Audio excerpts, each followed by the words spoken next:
Hey, what's up, everyone? Welcome into the Vegas Insider YouTube channel. I am Tom. Today, we are going to be going over the 2021 Masters for a special edition of the Daily Insider. And I am joined by golf expert Matt Cooper. Matt has been with Forbes. He's been ESPN. He's a big betting writer as well. Matt, how are you? Thanks for joining us. And are you ready for the big major event this week? Hello, Tom. Yeah, I think we're all quite desperate for a sort of proper Masters.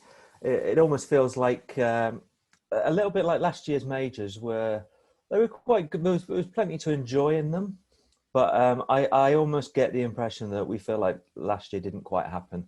Right. So a fast and a firm Augusta kind of signals the start of the sort of genuine major season for golf.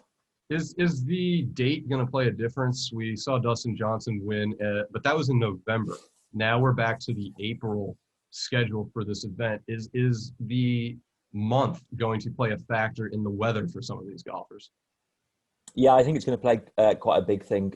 Justin Thomas was chatting a couple of weeks ago ahead of the Dell match play, and he was asked about Augusta, and he said he thought that if you looked at the leaderboard in November, there were a higher number of inexperienced and rookies at Augusta who were in the top 20, 30.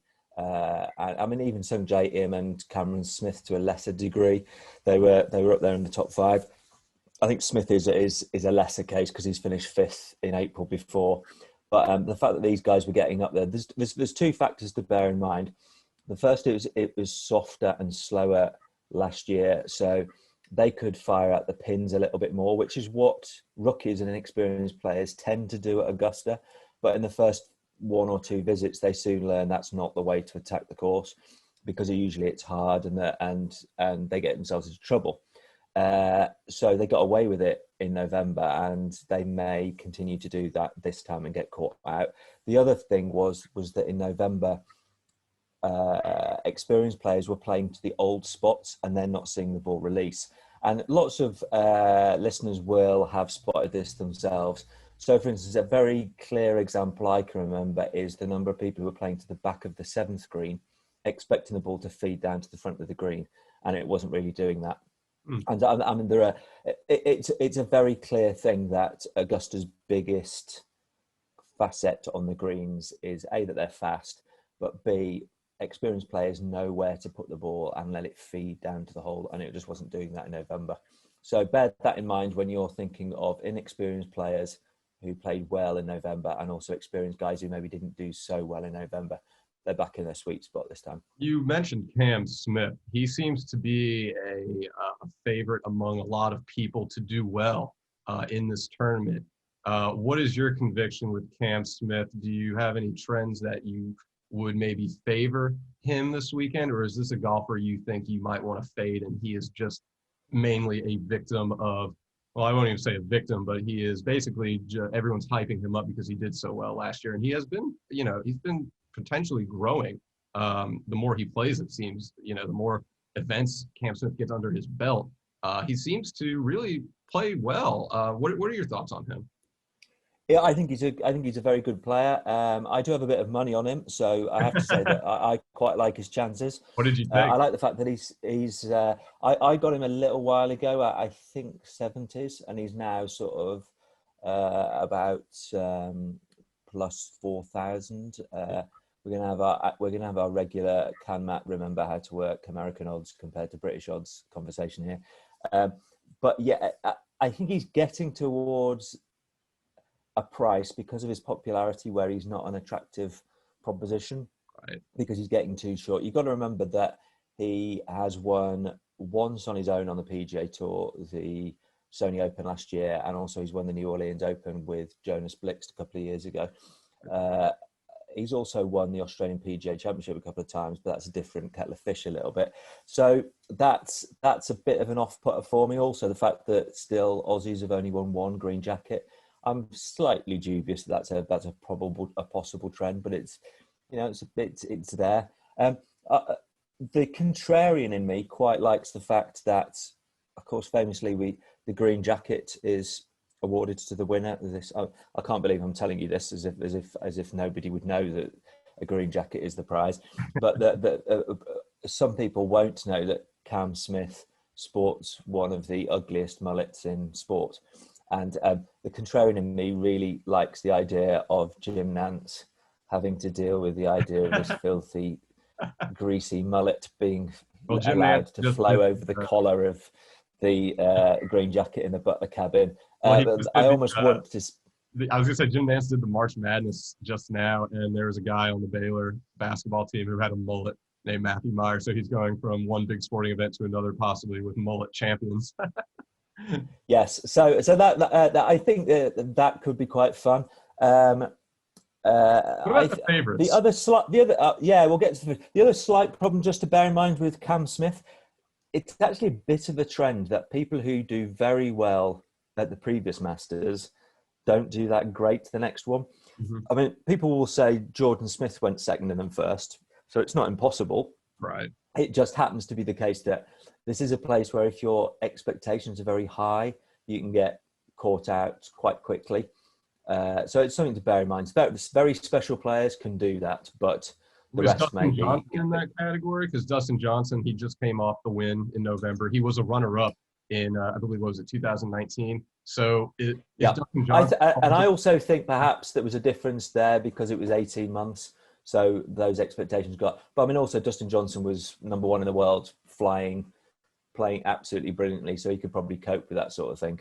But yeah, it's just a little thing to bear in mind. What about Dustin Johnson I'm sorry, DeChambeau, name jumble there, Bryson DeChambeau, and Jordan Spieth. Those are the three favorites right now to win this event. You mentioned Spieth. He's seen three top two finishes in the last seven Masters. He won in 2015. He's coming off that Texas Open victory as well this past week. Then you have DeChambeau, who has won two events on the PGA calendar this season. He won the U.S. Open and the Arnold Palmer Invitational. And then we've already talked about how good Dustin Johnson does here. So of those three, where does your conviction lie? My conviction would probably be if one of them wins, I won't kick myself, but all three are probably a little bit short for me to be wanting to back.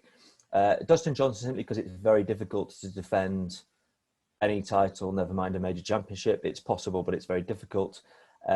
If he was at his very best, brilliant, but he's not quite at his best. He started putting badly in the Saudi International in January.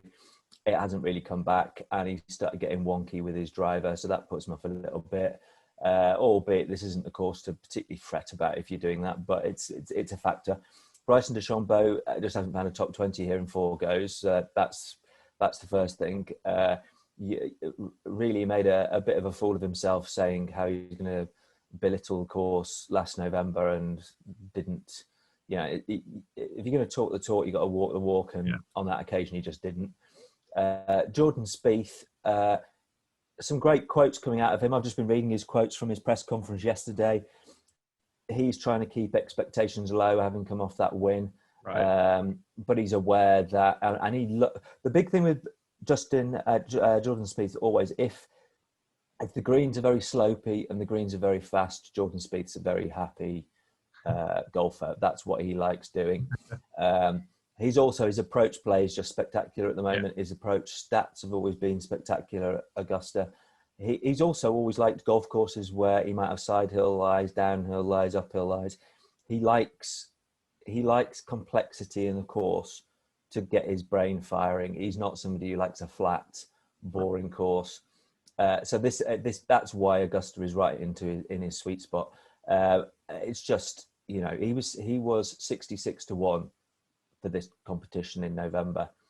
He's now, it's 11 what, 16%. Yeah, he's 11-1. So in one fell swoop, tremendous value then, not very good value now. Right. Yeah. And do you think the Texas Open win has a lot to do with that too? The value for Jordan Spieth dropping? So yeah. I mean, it's also just a very sensible thing. If he was 20-1, people would pile into him. And bookies not stupid. They don't want to get rumbled. So the Patrick Cantlay conversation we have, it's like, why is Patrick Cantlay always so high? Well, because if he wasn't, people would unload on him.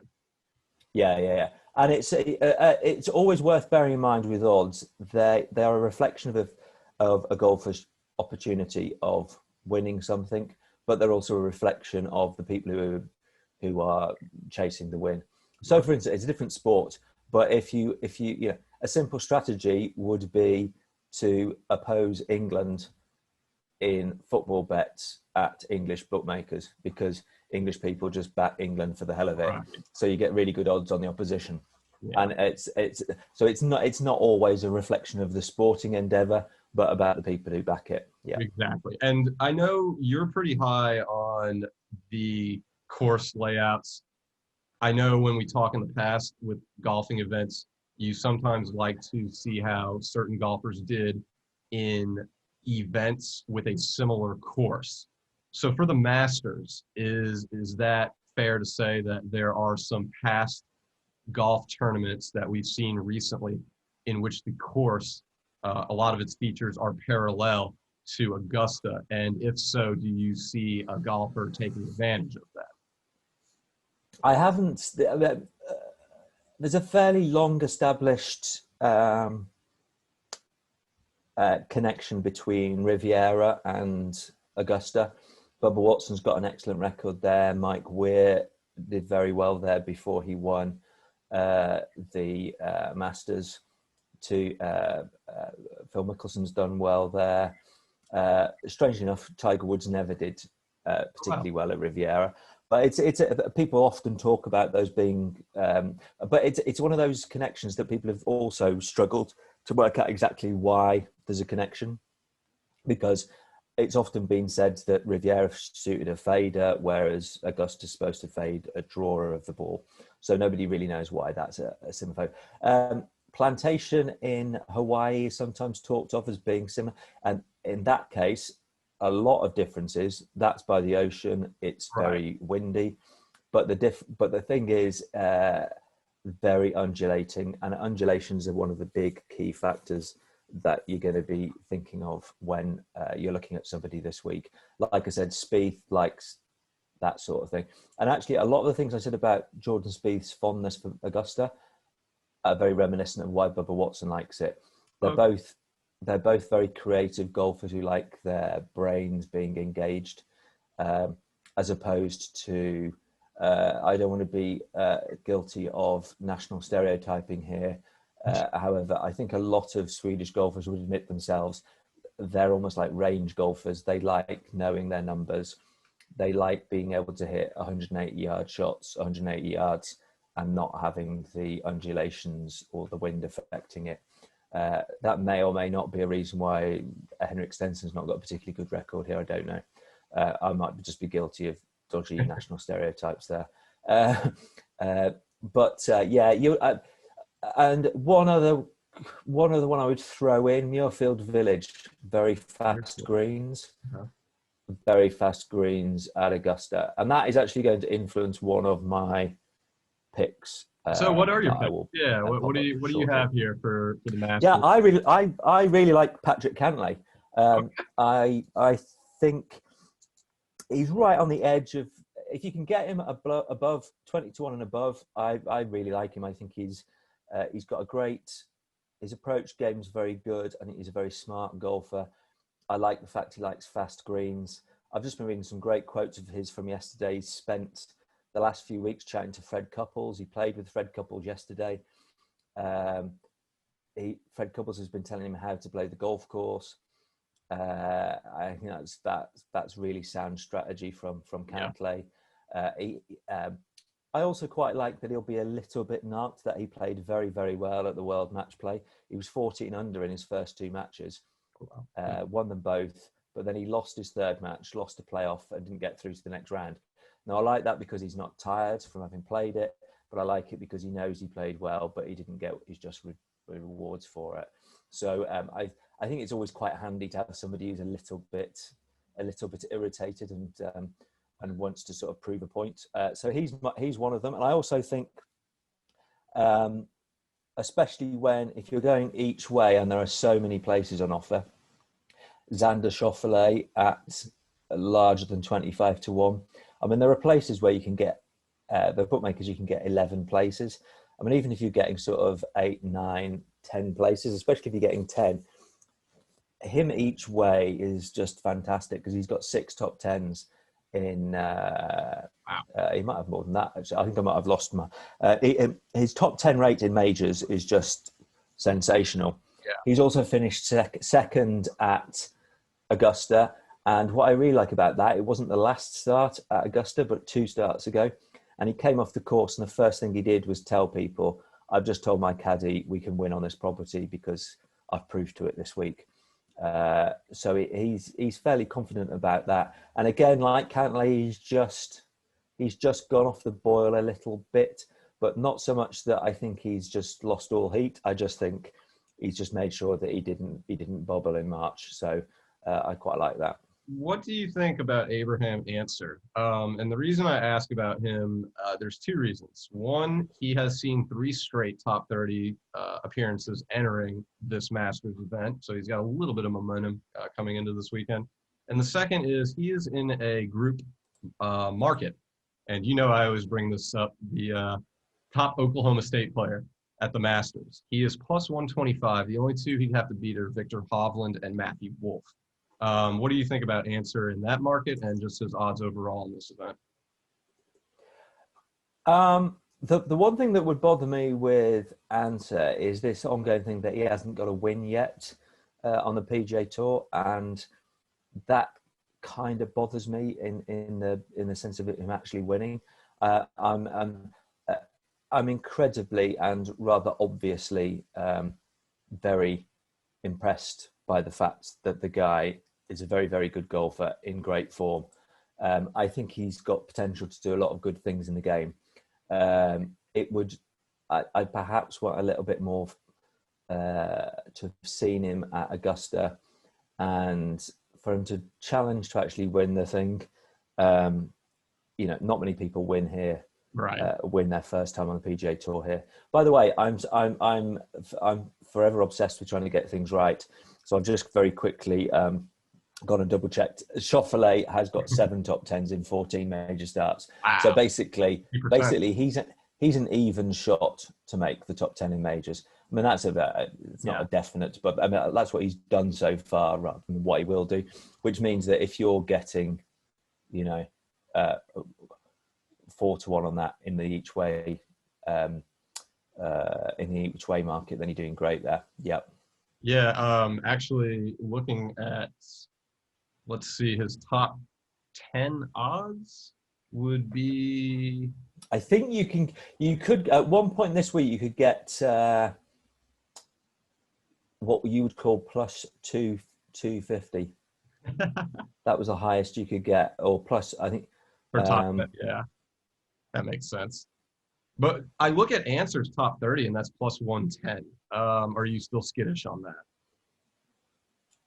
Yeah, I'd want a bit more. I'd want to see a little bit more of what he can achieve on the course. Is there a long shot you like?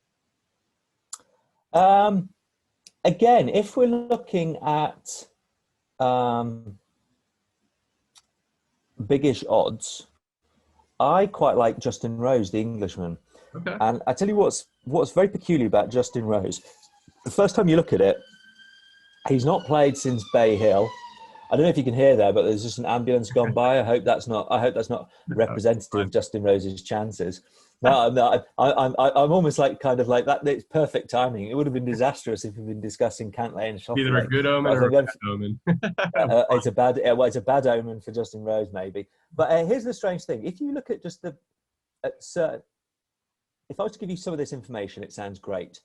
Generally speaking, if you want a golfer who's going to do well at a major championship, he's probably going to have done something in the previous 3 majors that he's played.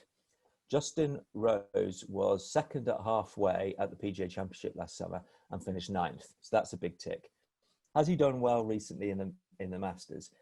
He birdied the second hole on Saturday of the last Masters. That got him 1 shot off the lead. So he's just started his 3rd round at the Masters. He's 1 shot off the lead. And he admitted he wasn't playing particularly well at the time. And he kind of proved it over the next 18 holes, or 16 holes, because he fell back. But he's got memories of knowing that when he played badly, he got into contention. You'd want somebody who's had a really good finish this year, and he finished second in the Saudi International, a good field. So he's got all of those things. He's also got a sensational record at Augusta. Yeah. He's only missed the cut once in his 15 starts, and he's finished twice second. So the guy's clear. That's a lot of good stuff. The bad stuff is we all know that Justin Rose is not the golfer that he was 3 or 4 years ago at the moment. And also, he had to pull out of Bay Hill his last start injured, and he hasn't played since. But there's some great quotes when he chatted to the Daily Telegraph newspaper in Great Britain.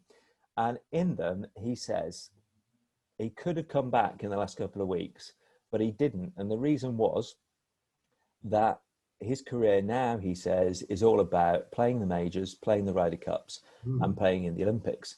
And basically, he thought to himself, actually, I just want to put all my focus on getting to Augusta and playing well there. So that kind of makes me think, you know what, it's an unusual way that he's going about things, but his focus is on this tournament. And also, he said, you know, if I'm going to win another major, I think it's probably going to be Augusta. So I think his mind's in quite a nice shape for that. I think there is a bit of a risk, but you can get sort of 80 to 1 on him.